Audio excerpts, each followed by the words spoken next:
Hello, book lovers, and welcome to Book Talk Radio Club. My name is Claire Harris, and today I'm talking to author Anita Allen. Anita was born in what was called Rhodesia and is now Zimbabwe. At the age of 32, Anita moved to the UK. Unfortunately, she got involved in what can only be described as a tumultuous relationship with entirely the wrong man that lasted 14 years. Anita says, "I walked into that relationship a confident young woman and came out the other side an emotional wreck. Her life finally changed when she rescued an Aussie shepherd puppy who she named Finley. Caring for that sick, fragile and scared puppy brought her to her senses. She never realised what an incredible bond you can build with a dog. She says Finley saved her soul and she owes him a deep debt of gratitude."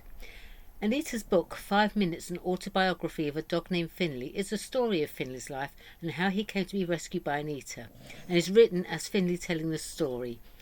Hi Anita, first of all welcome and thank you for coming to talk to me on Book Talk Radio Club. Hi Claire, thanks very much for having me. Oh, it's my pleasure. I remember Zimbabwe being Rhodesia. When I was a little girl, our next door neighbours were from Rhodesia. Do you have any memories of your birth country before the war there?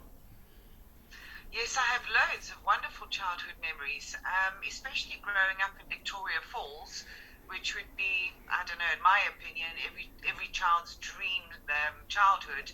I used to go after school to the Victoria Falls Hotel where I'd meet all my friends and we would swim all afternoon and play. Or we'd go into the rainforest and literally wade across the Zambezi from the Rhodesian side to the Zambian side. Oh, wow. It was crazy. Looking back, it's obviously very dangerous, but not only because of the rapid flow of the river, but you had hippos and crocodiles in the water. But us kids, well, we were fearless and bulletproof. So yeah, and you don't think of things like that as a kid, do you? No, you don't. And to get to the Zambezi, to get to the part where we would actually cross, you almost ran the gauntlet from the baboons in the rainforest because they would surround you. And my mum was always so worried about us, but that was just all in a day's play for us. But it was a simple, wholesome childhood. It was really lovely. Oh, it sounds great. At the age of 32, you decided to move to the UK. What was the decision behind the move, and why the UK in particular? I was just fed up with the crime. I rented an old farmhouse on a small holding, and the owner kept his horses there, but for the most part the whole property was mine, and it was a wonderful place. And when I first moved in, I was really happy, but then my car began being broken into quite literally on a weekly basis. Oh my goodness. In the end I left it unlocked and they'd still smashed the windows. I had washing stolen off the drying line outside. But the turning point for me was waking up early hours of the one morning and I could hear them outside my lounge using a glass cutter to gain entry. Oh my God. I had it was terrifying. And I had the homes in Rhodesia and South Africa now all have security gates. Right. So you can't, at night, you'll leave your lounge area and go into the sleeping area and you pass through a security gate. Right. Which is coded and keyed. And so I had gone to bed, and that particular evening I had forgotten to bring the portable house phone into the room with me, and I used to keep a revolver in the safe, and I'd forgotten that as well. Oh God. And all the windows all had burglar guards on, so I was quite literally trapped in the living quarters. Yeah. And it was just so terrifying. And when the sun rose, I phoned the family and I said, I'm leaving, I'm done. Yeah, enough's enough. And why the UK? Well, it's because most of our family come from here. Well, we split between Scandinavia and the UK, but I had my nan here and I had an aunt, and it just seemed the logical move to make because I'd been here on business and holiday so many times before. Right. You say you were naive and immature when you came here and became involved in what can only be described as a 14-year on and off tumultuous relationship. Yes, I've had 2 tumultuous relationships and they seem to strip you bit by bit of who you are, and in the end you feel like your soul's in pieces and quite frankly an emotional wreck. I understand completely. But it wasn't until you rescued Finley, your Aussie shepherd dog, that things began to change. So you're in the UK and you rescue an Aussie shepherd dog. How did that come about? Where did you rescue him from? Well, in all honesty, to talk about the relationship would take days. I think, you know what, when I hear that you were in a similar situation, I think most women, and I've since discovered quite a few men have been involved in narcissistic relationships. Mm. It was the easiest relationship to fall into and the most difficult for me to climb out Oh, of. absolutely. Um, Serious, he was utterly charming, attentive, Mm. protective. Yep. It took 14 years to realize that those were actually manipulative. He was a duplicitous philanderer, and actually his protectiveness was nothing but control. Yeah. And I'd wanted a dog for many years, and I was repeatedly told that I was just not good enough to own a dog. And just to keep the drama down, I just shelved the idea. And I don't know, the one day I was just so depressed. I was getting worse and worse, and I started looking for border collies near me. And I found an advert online with an address a few miles from where I lived. And she sounded nice enough, and I made arrangements to go around and have a look at a border collie puppy. But when I arrived there, all you could hear were crying puppies, and I couldn't see any. Oh, It was like a small holding right. outside Reading, Right. and it was very neat, very clean, but all you could hear were crying puppies. Oh, And then she said to me, "Well, just wait here, I'll be back." And she went through some garden, then a fence, then another, whatever. And I noticed all these like building type scaffolding things on the one side of the property. So yeah. I started walking over there, and they were all covered with thick, heavy, like tarpaulin type stuff. Right. And I picked the corner up, and there were hundreds of puppies in there, Oh, God. all different breeds. And it stank. They were defecating. They were crying their heart out and in a terrible condition. And that particular day that I got Finley I think it was about 34 degrees that particular day. Right. It was stifling. Yeah. And when she arrived back, she was very unimpressed that I'd actually opened this up and had a look. Sure. And she kind of plopped this puppy on the ground and said, "Here, take your collie and go."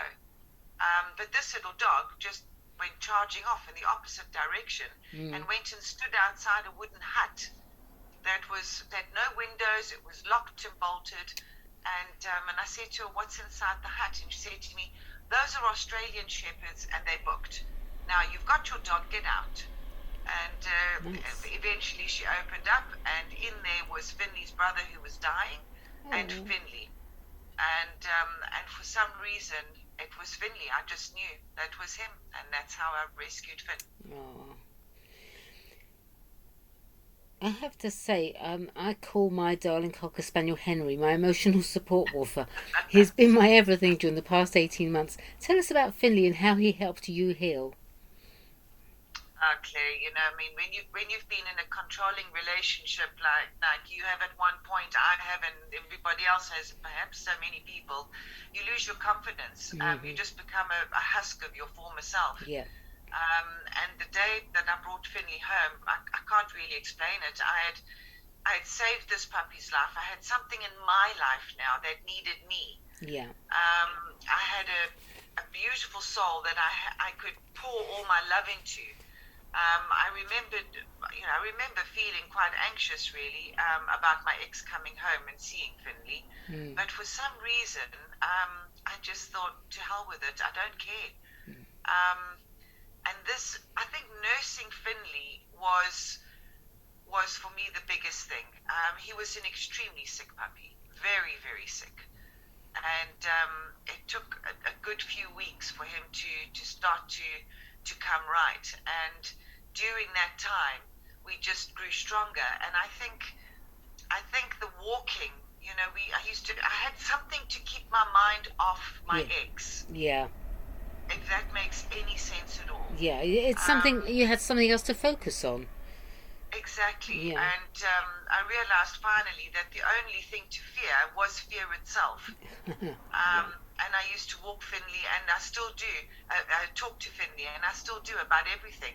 And bless his heart, he sits there like he does, and he cocks his head to one side, and I pour my heart out, and he just seemed to know exactly what I was saying. He's a remarkable dog. You say in your bio, and I quote, "I've had in many instances an upside down but interesting life. The picture people see of me today consists of hundreds of different colour threads woven into my life tapestry. All my past relationships, good and bad, past encounters, the people who have touched my life, lessons learned, are all woven into an intricate, unique design, like a fingerprint. I just love that. It's so true. Our lives are really a tapestry, aren't they?" Yeah, I think so as well. I really do. That's, yeah. Um, so I think the short answer, it took years is the short answer.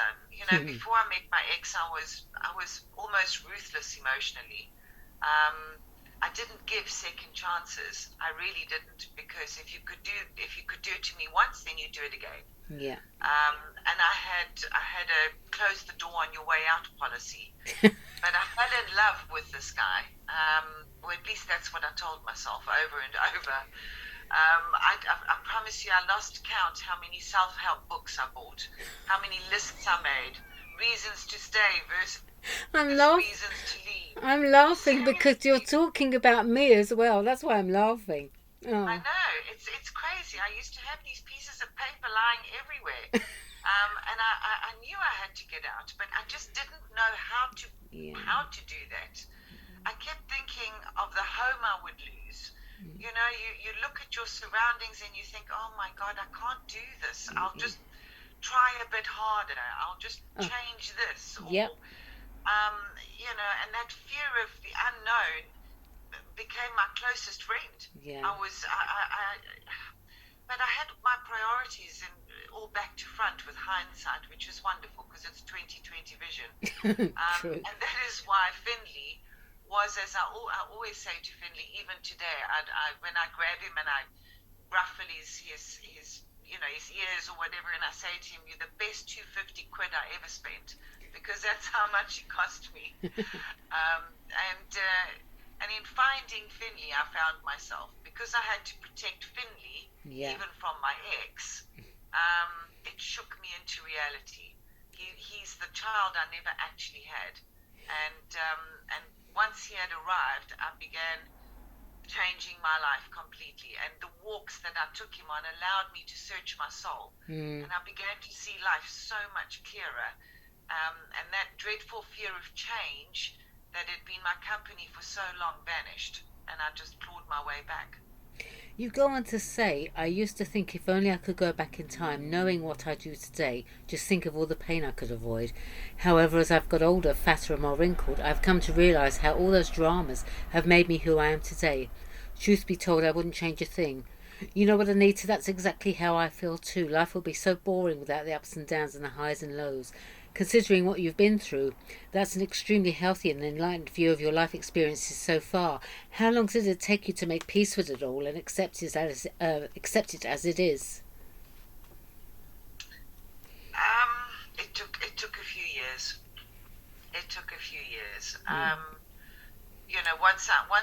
Once I'd extricated myself from the relationship, I began to heal. And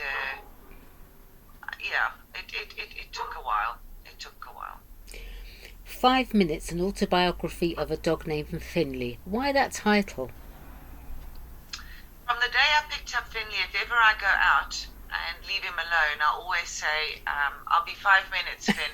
and he's come to know that everything is 5 minutes, and if I say 5 minutes, he knows I'm coming back. Some 5 minutes are longer than others. Yeah, for example, when I went to my stepmother's funeral in South Africa, Finley's 5 minutes was 10 days. Yeah, but you know what? They don't wear a wristwatch, do they? So they don't know. Oh, bless his heart. But if I tell him 5 minutes, he doesn't stress. It calms him down. The problem comes when I forget to give him the 5-minute speech. And I was on a business trip once a few years back, and I'd no sooner arrived when my mom was on the phone, and she said to me, "Anita, you forgot to tell Finley 5 minutes. He's been lying outside in the bloody snow for 7 hours. Oh. He won't eat, he won't come indoors, he's wet, he's freezing, and I don't know what to do with this dog. Oh. And I said to Mum, oh my God, I'm so sorry. I said, just put the phone on loudspeaker and take the phone to Finley. And she said, oh dear God, what is it with you two? She said, it's cold, Anita. I said, Mum, just take the phone outside, but it'll be 5 minutes. And she said, you don't give me your bloody 5 minutes. And she took the phone out, and I said to Finley, I'll be 5 minutes. And she says he got up straight away, shook all the snow off his coat and ran inside to eat his dinner. Oh. So that's Finley's 5 minutes. That's why I called it 5 minutes. And why did you decide to write it from Finley's point of view? I mean, I have to say it's brilliant and rather an adorable way to do it.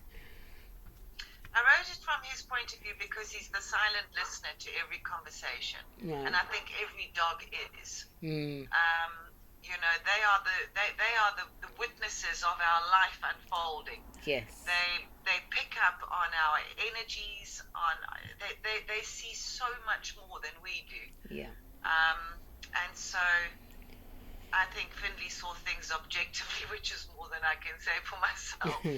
So I had to put myself into his paws and take a long, hard look at myself to write 5 minutes. I just love the acknowledgements at the beginning of the book, written, of course, by Finley. Even before I started looking at the rest, I found myself crying. Mind you, it doesn't take a lot these days. Did you find writing the book a cathartic experience? Yes, I did. I haven't actually heard of anyone who's read the book who hasn't needed a box of tissues at hand. Yeah. But to be honest, there were times when I cried writing it. Sure. I was digging deep into what I perceived to be Finley's emotions. He's a strange dog. He has so many facial expressions, and he wears his heart on his face. Oh. If he's happy, you see it straight away. But likewise, if he's sick or miserable.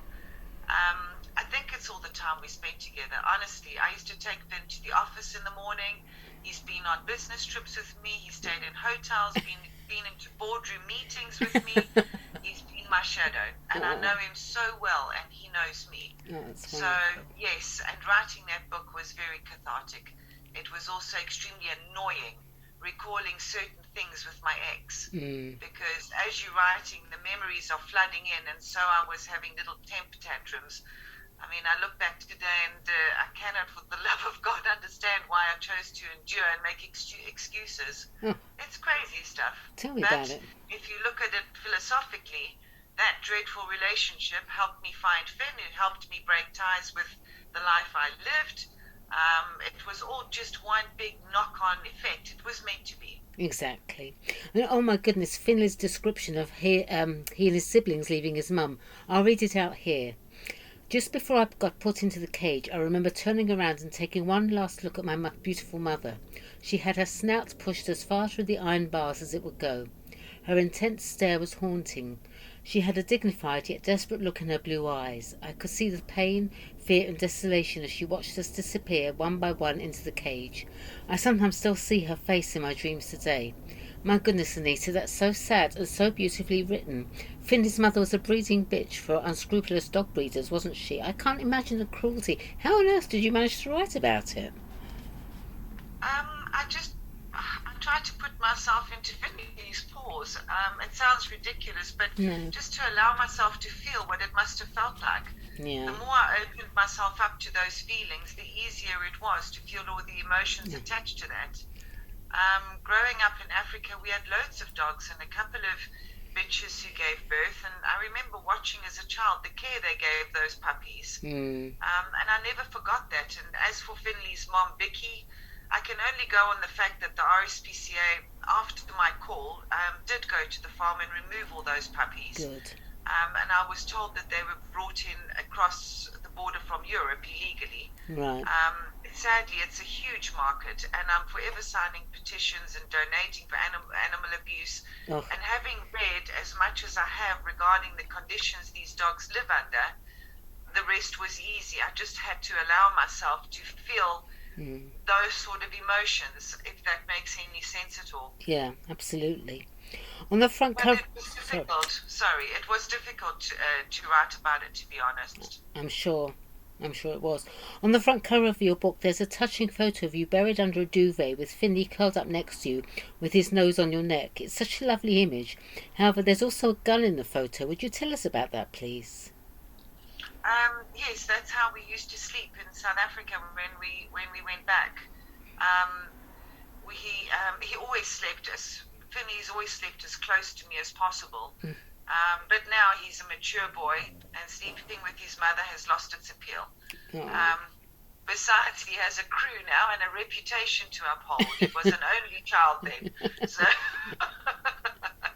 so he's not the mommy's boy he used to be. Oh. But I chose that photo for the cover because it depicted Finn and my closeness. The gun was one my father gave me when Finley and I immigrated to South Africa. It used to sleep on the pillow with us, and together with Finley, it formed our only source of security. Oh, amazing. Well, thank goodness you found each other, you and Finley. I think actually you rescued each other, and both of you managed to instill love and trust in one another again. Would you agree? Absolutely, Claire. Finley trusts me very deeply, and I put my life in his hands, really. Absolutely. I thought so.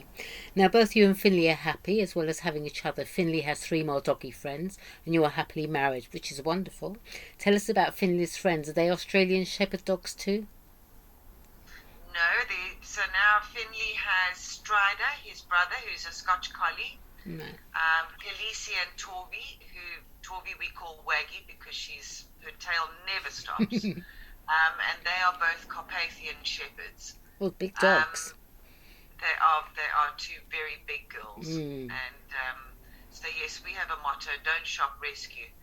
And I mean, it's lovely. They're a wonderful crew, and they're all very, very happy. Strider has had it pretty tough. His teeth have been filed down. I believe he was used as a baiting dog. God. When he arrived, he was terrified of his own shadow. He'd been kept caged for 11 hours a day. So today he still suffers with back issues, but then it's improving as the time goes by with exercise and whatever. He's doing well. Khaleesi and Waggy were rescues from Romanian purgatory. They both arrived extremely ill, but Khaleesi was the worst. She was urinating pure blood. Oh, God. When she arrived, the blood had actually all congealed and matted into her fur. Everywhere she stood, she would just pool blood. Oh, poor her baby. mouth looked like she had been punched. Her eyes were all glued shut. And the vet said she would be incontinent for life. So we had the first 2 or 3 weeks of antibiotics for her. And it's taken a year and a half now, but she's not incontinent anymore. She's made a miraculous recovery. And the 2 girls have settled in so well. And these 4 dogs are truly, they're all joined at the hip. Finley's the boss, but but they're a happy bunch of deeds. Oh, there's just something so wonderful about dogs. They're just so full of joy, aren't they? They're wonderful, and they're so forgiving. I know. And that's the part that is so sad. Yeah. They've been treated so abysmally at the hands of humans, and yet they're still able to trust and come forward with healing. It's incredible. They're wonderful creatures. Wonderful. You've already received some wonderful reviews for 5 Minutes, an autobiography of a dog named Finley, including, written as if the dog is telling the story. The love for and from this dog is made so clear in this story. A really good read. Enjoy. And for any dog lovers, this will make you cry, but in certain places it made me laugh out loud. The story is told with such warmth and compassion for dogs that it is something I will read again and again. Also, I loved reading Finley's story. I have cried and laughed and hoped along with Finley and his mum. It isn't an easy read, and it's painful and shocking at times. I could never understand cruelty in any way, but this book is all about love, the abusive forms of love and unconditional love. The sort of love that invites you to kick off your shoes and dance and give belly rubs and kisses. Thank you to Finley and family for sharing your story. Those are really terrific reviews, Anita. Well done to you and Finley. So where can Book Talk Radio Club's listeners purchase 5 Minutes, an autobiography of a dog named Finley? Thank you very much. I must be honest, every time I log on to Amazon, if there's a new review. I'm always so humbled. Yeah, it's wonderful. Very kind of these people to write stuff like that. Finley's book is on Amazon in both Kindle and paperback, and it's also on Goodreads. Okay. All right, well, thank you, Anita. That was great. Thank you so much for talking to us about your book and experiences. And thank you, everyone, for listening to Book Talk Radio Club. Thanks, Anita. Thank you so much, Claire, for the opportunity. God bless. My pleasure. Bye now. Bye-bye.